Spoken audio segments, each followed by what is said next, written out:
২০২৫-২৬ অর্থবছরের তৃতীয় প্রান্তিকে দেশের মোট দেশজ উৎপাদন জিডিপি প্রবৃদ্ধি কমে ২.22% দাঁড়িয়েছে, যা ২০২৪-২৫ অর্থবছরের একই সময়ে ছিল ৪.53%।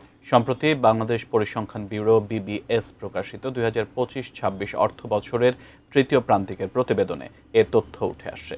বিবিএস প্রতিবেদনে বলা হয়েছে, চলতি মূল্যে ২০২৫-২৬ অর্থবছরের তৃতীয় প্রান্তিকে জিডিপির মোট আকার দাঁড়িয়েছে ১৫,৩৯১ বিলিয়ন টাকা।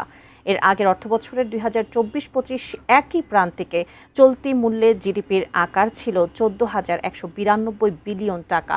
বিবিএসের তথ্যে শিল্প ও সেবা খাতে টাকার অঙ্কে সামান্য প্রবৃদ্ধি হলেও স্বস্তির খবর নেই। এই দুই খাতে প্রবৃদ্ধি কমার ধারাবাহিকতা অব্যাহত রয়েছে, ফলে নতুন কর্মসংস্থান সৃষ্টিতে বিশাল এক বাধা সৃষ্টি হয়েছে, যা দেশের অর্থনীতির জন্য সুখকর নয়।